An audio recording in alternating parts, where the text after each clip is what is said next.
día, compañeros y docente. Mi nombre es Angie Gutiérrez. El día de hoy les voy a hablar acerca de la descripción de los principales fármacos utilizados para el tratamiento de la esquizofrenia. El día de hoy pues vamos a ver unos medicamentos antipsicóticos que son utilizados para tratar enfermedades psicóticas o neurodegenerativas. Estos medicamentos se crearon para ayudar a personas que tienen enfermedades mentales graves como psicosis. Es eficaz para el tratamiento de las alucinaciones, ideas delirantes, pensamientos o conductas graves que generalmente pues es para el tratamiento de la esquizofrenia. Estos actúan modificando la forma que se transmite la información entre las neuronas. La información viaja por la acción de la célula como impulso eléctrico. Cuando este impulso alcanza el extremo del axón, se libera una cantidad pequeña de sustancia química denominada neurotransmisor, que cumple la función de transmitir la información a la siguiente neurona, un receptor celular que detecta el neurotransmisor liberado, que hace que la célula receptora de nuevo mande el impulso. Los fármacos antipsicóticos actúan bloqueando los receptores de dopamina y en fármacos nuevos también bloquean los receptores de serotonina, de modo que disminuye la comunicación entre grupos de células. Estos pues tienen efectos secundarios como somnolencia, rigidez muscular, temblores, aumento de peso e inquietud, o síndromes que son potencialmente mortales como el síndrome neuroléptico maligno y el síndrome de Cute-Dargo. Pues hay dos tipos de antipsicóticos que son típicos. Son agonistas del receptor D2 de dopamina, explica la alta eficacia en el control de síntomas positivos y baja eficacia en los síntomas negativos. Y los atípicos, que son antagonistas del receptor de dopamina y serotonina, que son útiles en control de síntomas positivos y negativos.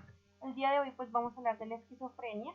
¿Qué es? Es un trastorno mental grave. Las personas que lo padecen pueden escuchar voces que no están allí, pensar que otras personas quieren hacerles daño, a veces no tienen sentido cuando hablan. Esto hace que sea pues para ellos difícil mantener un trabajo o cuidar de sí mismos. Y de los síntomas, el primer brote psicótico suele presentarse entre los 15 a 30 años en ambos sexos. Esta patología puede provocar una combinación de alucinaciones, delirios, trastornos graves en el pensamiento o la conducta y afecta su funcionamiento diario y puede ser incapacitante.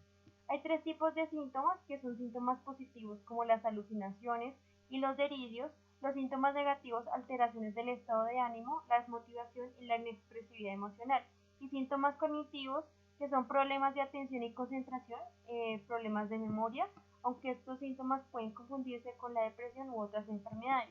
Hay unos factores que predisponen: la genética, el uso de drogas, sustancias psicoactivas, alcoholismo, tabaquismo, complicaciones en el embarazo como diabetes mellitus, gestacional e infecciones, ambientes generadores de estrés como puede ser mucho tiempo con ansiedad, depresión, violencia o aislamiento social. Tenemos regiones y tejidos del cerebro que presentan alteraciones.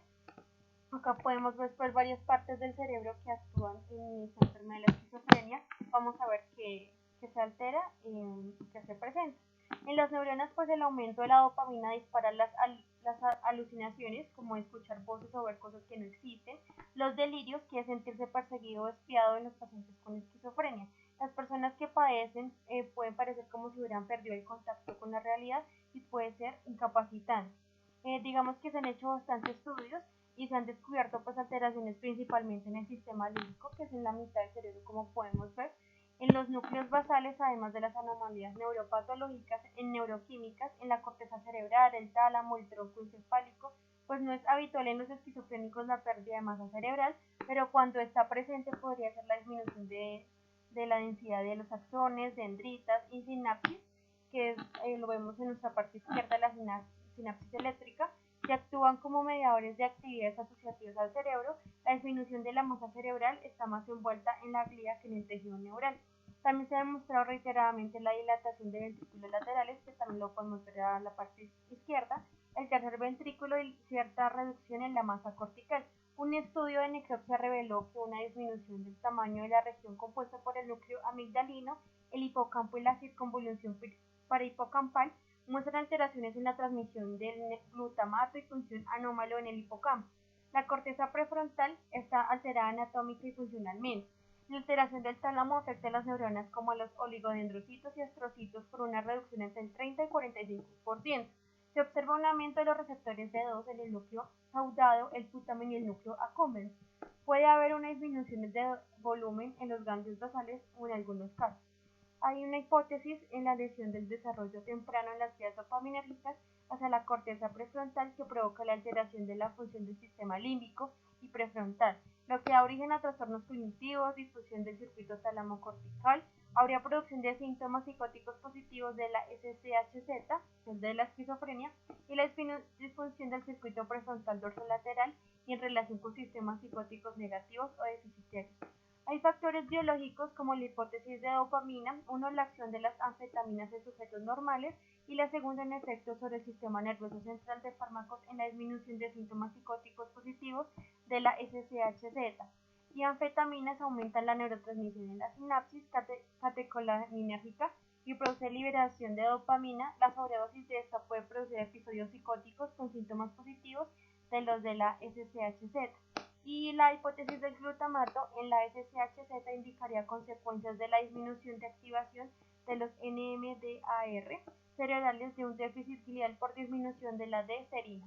Tenemos también una hipótesis de la noradrenalina. El conjunto de síntomas de la SCHZ se podría explicar por el deterioro del neuronal selectivo dentro del sistema neuronal de refuerzo en la noradrenalina. Y la hipótesis GABA, algunos pacientes con SCHZ presentan una pérdida de neuronas GABAérgicas en el hipocampo. El GABA tiene un efecto regulador en la actividad de dopamina y la pérdida de neuronas GABAérgicas inhibidoras podría provocar la hiperactividad de neuronas dopaminérgicas. Estos hallazgos hechos en autopsias con esquizofrénicos mostraron una reducción de los receptores muscarínicos y nicotínicos en los núcleos caudado-putamen, hipocampo y ciertas regiones que en estos receptores desempeñan la regulación de unos neurotransmisores implicados en la cognición que también está afectada en la SCHZ.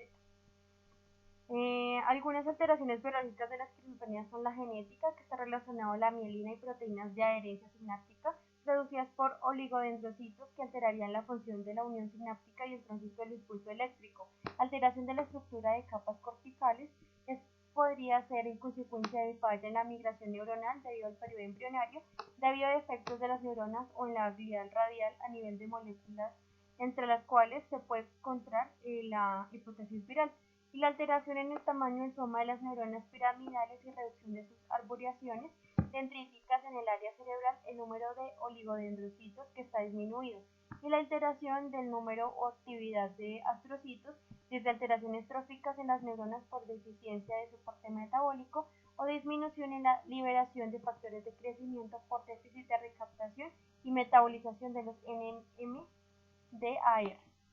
Tenemos el fármaco para tratar esta esquizofrenia. Pues hay tratamientos que no tienen cura, sin embargo hay medicamentos que pueden ayudar a controlar varios síntomas de los que un paciente puede presentarlos, sin embargo pues algunos medicamentos pueden ser de por vida. También hay otros tratamientos como son la terapia, la educación familiar y la rehabilitación. El medicamento que vamos a ver el día de hoy es la clozapina, que es un fármaco indicado para tratar síntomas de esquizofrenia, una enfermedad mental, como ya veíamos anteriormente, que ocasiona pensamientos alterados, inusuales, pérdida de interés, emociones fuertes. Bueno, este medicamento hace parte de la clase de medicamentos llamados antipsicóticos atípicos.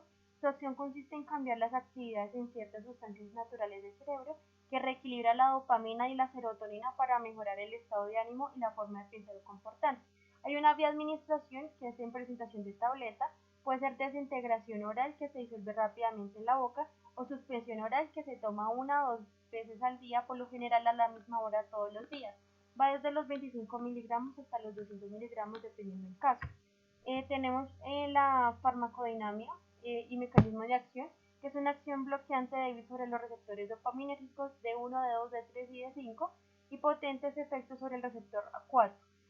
Siendo potente efecto antialfa-adrenérgico, anticolinérgico, antihistamínico y disminución del nivel de vigilia. La clozapina bloquea los receptores D1 y D4, siendo menores sus efectos sobre los receptores D2, lo que traduce en sedación, relajación muscular, hipotensión, taquicardia, como en algunos cambios, el trazado electrocardiográfico. El fármaco muestra elevada afinidad en los receptores muscarínicos, que produce efectos anticolinérgicos indeseables, produciendo hipersalivación. Este efecto se debe a que la clozapina actúa como antagonista sobre los 5 receptores muscarínicos, pero es un agonista del receptor 4. Y tenemos la farmacocinética. La absorción se absorbe rápidamente después de la administración oral, solo el 25% al 50% de la dosis. alcanza la circulación sistemática, los alimentos no parecen pues afectar la absorción. Esto depende de factores como tabaquismo, metabolismo hepático, absorción gástrica, edad y género.